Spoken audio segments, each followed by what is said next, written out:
The long-eared girl pants heavily, sweat beading on her flushed face as fear and exhaustion blur her vision. Her bare feet skid desperately across the stone floor, scattering nails as she's hurled backward. Towering above her, the monstrous goat-man raises his iron rods with murderous fury while she tries to brace herself. She remembers how satisfying it was to see her abusive captors blown away, yet now realizes that at this rate she will share their fate. The goat-man's powerful swing sends her flying, her small body swatted aside like a rag doll. She slams into the wall hard enough to crater it, arms spread and clothes shredded, her scream torn from her lungs. Her fading gaze narrows as she silently begs for someone to cast the fourth-tier spell Emesis lightning bolt and save her. A blinding lance of lightning tears through the goat-man's torso, his body jerking violently as blood and light erupt. Still pinned in the wall, she stares down in disbelief at the felled monster, shock mingling with relief. Her limp body drops from the shattered stone to the ground beside the goatman's corpse with a dull thud. Barely conscious, she weakly reaches out and asks if the person standing near her is all right. Someone kneels by her, urgently realizing she is losing consciousness and needs healing magic immediately. Her mind drifts to memories of slavery and toil, from lonely cage to harsh labor under watchful eyes and mocking crowds. She slowly opens her eyes, damp lashes trembling as she returns from the darkness. Jolting upright under a blanket, she recoils in alarm at the unfamiliar stove and surroundings. Looking around the stone room, she remembers collapsing in the boss fight and wonders where she has been brought. She clutches the blanket tighter, eyeing the dead goatman and the cooking apparatus with wary confusion. A casual voice reaches her and she turns to see a shadowed figure remarking that she is finally awake. The boy in the brimmed hat beams cheerfully, greeting her with an easygoing morning wave. Still wrapped in the blanket, she asks where she is and recalls with unease that she had been battling the dungeon boss. He explains matter-of-factly that she will be glad to know the Dark Corridor's boss has been converted into experience points for both of them, prompting her to confirm if he defeated it. He recalls how, while she kept the monster busy, he calmly charged his magic and then finished the goatman off with ease. Realizing she knows the truth, he nervously begs her to ease up on the murderous aura she's suddenly directing at him. He insists he only wanted the experience points and nothing more, while she eyes him skeptically and asks if that is really all. With a sheepish grin, he admits he did harbor a few indecent fantasies about her, though only in his imagination. Enraged and embarrassed, she chokes him in a flurry of weak punches while he babbles apologies and pleads for his life. Clutching her side, she winces and admits to herself that she is still badly wounded despite the outburst. He rubs his sore throat and sulks that she is so cruel even after he went out of his way to save her, while she begrudgingly thanks him. He laughs that her stumbling around half-naked kind of makes him feel lucky too and says he should be the one expressing gratitude. She blushes furiously, realizing he can see her exposed chest and murmuring in disbelief that they are visible. Mortified, she curls in on herself and stammers whether he had seen her body earlier. He remembers carrying her limp form in his arms, her tattered clothes slipping, and sheepishly admits he saw a little then. He hurriedly explains that it truly was not on purpose, trying to calm her as she covers her burning face. Closing her eyes and steadying her voice, she rationalizes that given her injuries it could not be helped and decides to move on. He tilts his head, wondering what could be more important to her than her embarrassment over his naughty thoughts. Her gaze sharpens and she quietly asks what became of her former masters and companions from before. Clasping her collar, she hears his flat answer that it had already been too late for them by the time he arrived. She exhales a weary breath, a mixture of relief and melancholy crossing her face. He studies her eyes and calmly states that he suspected all along she was a war slave bound by that collar. Silently, she lowers her head and gives a tiny nod of confirmation. Sitting side by the fire, he muses that her captors must have grown arrogant once they acquired a warrior from the long-eared tribe. She stares into the kettle's glow and quietly asks what he plans to do with her now that she is free of them. He half-jokingly suggests he could coerce her into signing a new slave contract, prompting her to coldly promise she would kill him. Terrified, he prostrates himself on the ground and rapidly insists he was lying, begging her not to hit him with the strength of her mighty race. She covers her mouth, cheeks pink, hiding a conflicted smile as she considers his frantic groveling. Trying to change the mood, he brightens and announces that the water has finished boiling. Beaming like a salesman, he brandishes a cup and spoon and offers her steaming corn soup with eager pride. Eyeing the drink suspiciously, she asks if it is some strange drug while he protests that it is merely a hot beverage. Her stomach rumbles loudly at the smell, betraying how hungry she really is despite her wariness. He assures her there is nothing shady about it, and after a tense pause she reluctantly declares she will give it a try. She lifts the cup, blows gently on the surface, and then sips, her eyes widening as unexpected warmth and sweetness flood her senses. Overwhelmed by the rich flavor, she freezes in shock, jaw-dropping while he delightedly praises her magnificent reaction.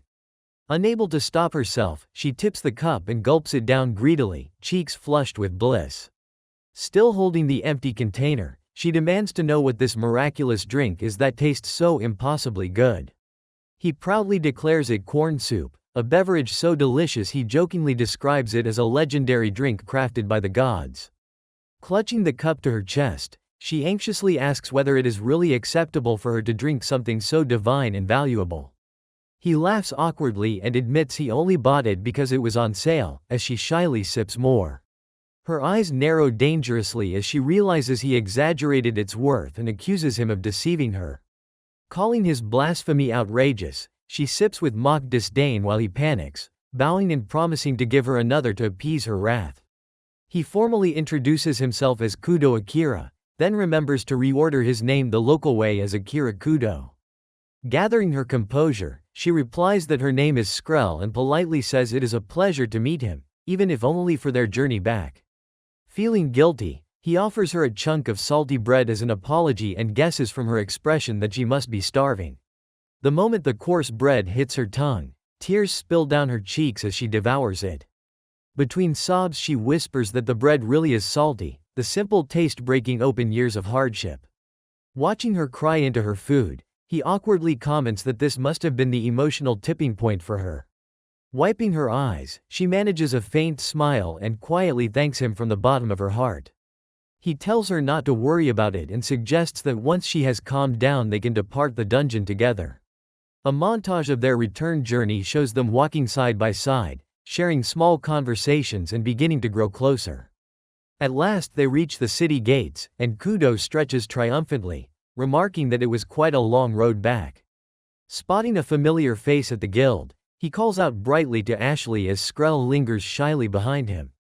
The receptionist Ashley waves enthusiastically from behind the counter, welcoming Kudo back with open delight.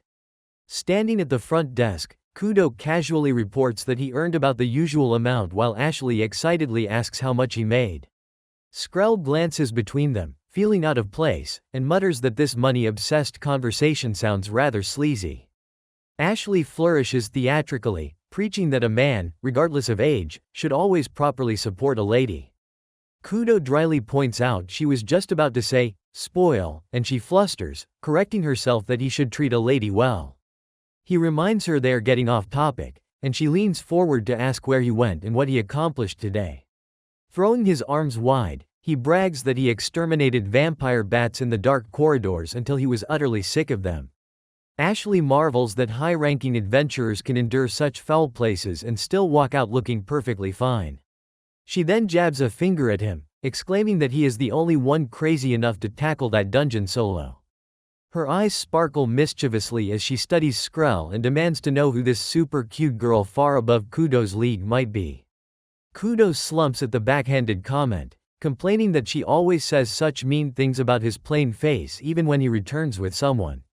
Ashley's gaze drops to Skrell's imposing slave collar, her expression sobering as she pieces together what it means. Mortified, Kudo flails his arms and insists that Skrell is not his slave at all, while Ashley laments he has apparently crossed a forbidden line. Skrell realizes from Ashley's comments that Kudo is one of the children known as the Star of Karanka, bearing a special reputation. She explains in a low voice that every one of those gifted kids was slaughtered by the infamous four-armed, two-legged goat man.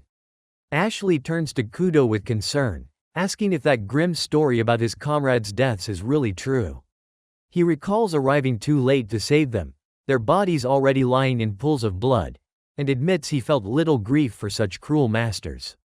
Ashley folds her arms and points out that although his slave owners are dead, Skrell is still bound by her restraints, then asks what comes next. Skrell looks down, thinking of everything she endured just to escape that place and realizing she cannot simply return to a life of chains. Breaking her thoughts, Kudo suddenly suggests they try casting Display on her collar, leaving both girls stunned. A diagram appears in his explanation as he describes Display Exorcism, a versatile spell that severs existing magic by unraveling its cause and effect link. Skrell fingers the metal ring and remarks that this particular slave collar is said not to respond to Display at all. Ashley nods and adds that common knowledge holds once a slave collar is fastened, it can never be removed by any means. Kudo waves off the so-called rules, questioning who even decided such a limitation and why everyone repeats it without proof. Ashley puffs her cheeks in frustration, accusing him of making things up while he insists the logic makes sense and leaves her shaken. She slams open the Adventurers Guild Basic Manual, jabbing at the page to prove that the collar's permanence is officially written there.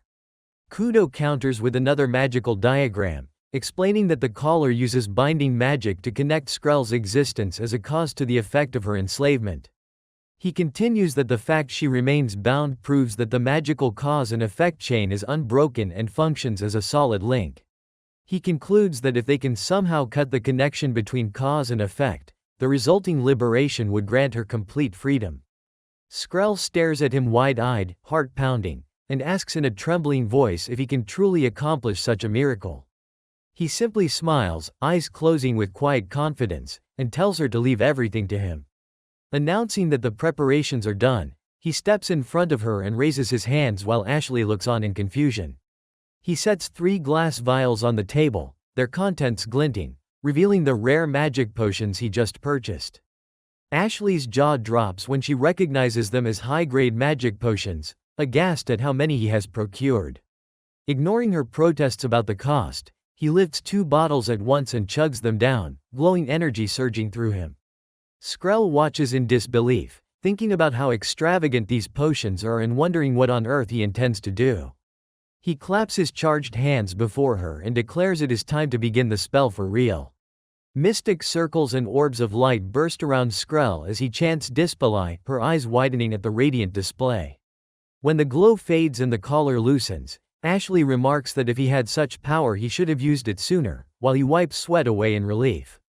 Panting, Kudo begs them not to expect such impossible feats every day, clearly drained from the effort. He explains that after defeating the boss and healing Skrell, his mana reserves had been critically low.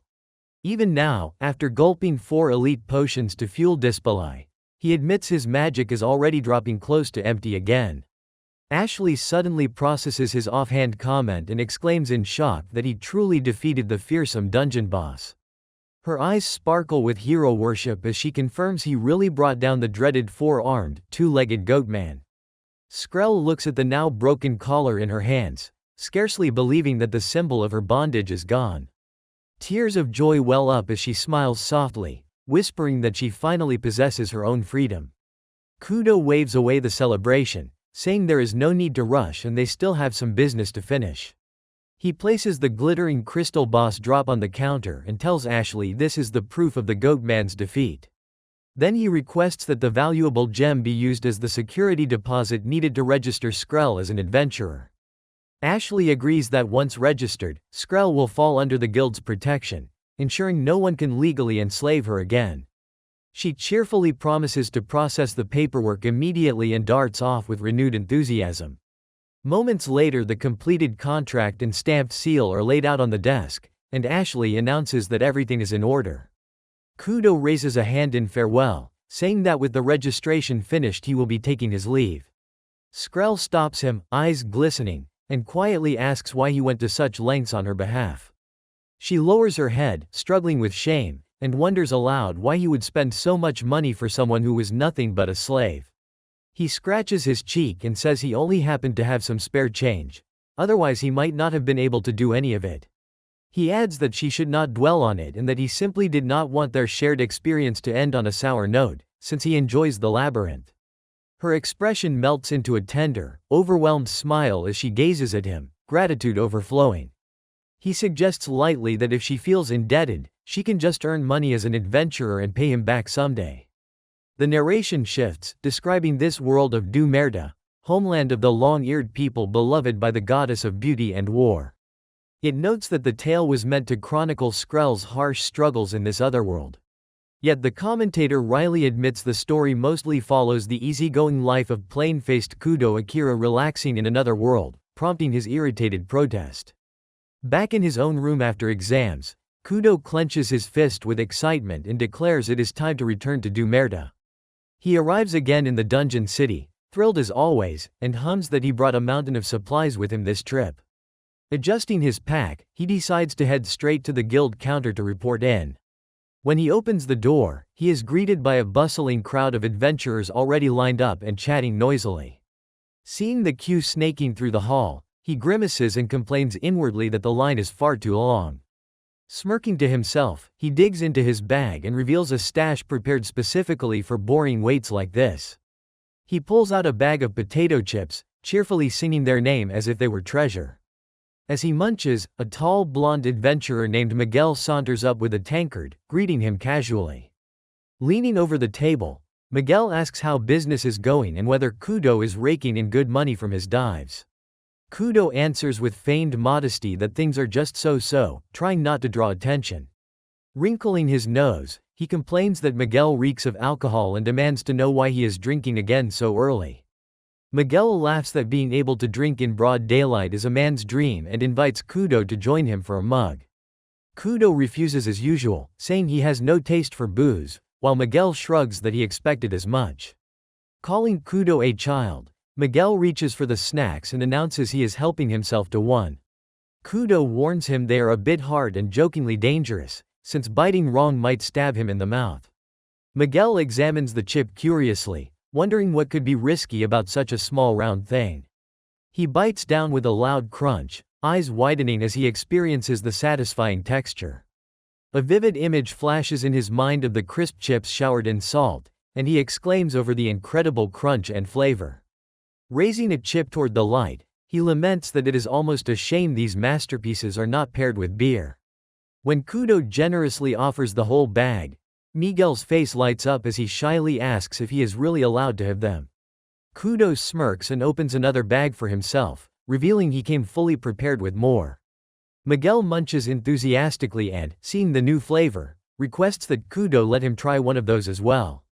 Kudo slides the bag across the table, both of them chewing contentedly amid the noisy guild. Miguel suddenly pauses mid-bite as spicy sparks dance on his tongue and a realization dawns. A wild vision of pepper vines appears in his mind, and he marvels that these chips use the rare spice simply as seasoning. He keeps shoveling them in despite the heat, insisting of course they do not use pepper so extravagantly in this world. Thinking tactically, he remarks that his party should keep some of these flavorful snacks on hand for morale. Then he leans forward with a grin and asks Kudo when he is finally going to join their adventuring team. Kudo sighs, recognizing this familiar recruitment pitch, and wonders why they are having this conversation yet again. Miguel admits it is the same topic but claims this time the circumstances are a little different. Lowering his voice in a conspiratorial whisper, he says he has heard rumors that Kudo is actually a mage. Kudo flails defensively, insisting he could not possibly be a mage and that everyone must be mistaken. Miguel isn't fooled, stating that there is no point in hiding it since the secret has already slipped out. Kudo nervously asks who exactly told him such a thing, hoping to plug the rumor's source. Miguel gestures toward Ashley, explaining that she mentioned it since Kudo never carries a visible weapon yet always returns unharmed. He adds with a grin that as long as nobody gets caught, sharing a little inside information is perfectly fine. Kudo stands up and jokingly calls for the staff, declaring he would like to report a guild violation committed by this naughty orange-rank diver. Miguel lounges back, saying that turning him in would only create trouble for Ashley as well, so Kudo should reconsider. Kudo deadpans that Miguel really is a scumbag for trying to drag others into his schemes. Miguel chuckles that Kudo is finally catching on and admits he is shamelessly exploiting Kudo's weakness in hopes of recruiting him. Dreamily imagining elemental spells, he presses Kudo to reveal what type of magic he uses, fire, water, or maybe wind. Throwing an arm over Kudo's shoulders, he confidently declares that of course Kudo is joining since their minds are already made up. At last Kudo mutters that his specialty is lightning magic, though he speaks the word reluctantly. Small sparks crackle from his fingers as he demonstrates, claiming it is only strong enough to give a minor shock. Miguel watches the electricity jump and asks incredulously if Kudo can really fire lightning like that. Kudo keeps eating his chip and replies with lazy certainty that yes, his power is absolutely real. Miguel suddenly imagines the implications and blurts out that Kudo must be one of the legendary purple mages. Kudo shrugs, saying that is what people call him, remarking that Dumerta loves categorizing magic by color. Miguel nearly falls over in shock, exclaiming that Kudo is acting far too casual about being the world's first of such a kind. Kudo waves off the idea, saying he is sure there must be other similar mages around if one looks hard enough. Slamming his hands on the table, Miguel declares he knew it and that he absolutely needs Kudo on his team. Kudo crosses his arms and rejects the offer, saying any arrangement that requires real effort is completely out of the question. Changing the subject, Kudo asks what has been going on with Miguel lately instead of talking about himself. Miguel proudly reveals that as of yesterday their party's official adventurer rank has climbed all the way up to 258. Kudo thinks to himself that with over 50,000 adventurers registered, breaking into triple digits truly is impressive. Watching Miguel gleefully order yet another drink, he muses that this constant celebration probably explains Miguel's rowdy behavior. Kudo comments aloud that Miguel's rank seems to be rising again, prompting another boastful grin. Miguel admits the competition is getting fiercer as capable new adventurers appear, making things more dangerous.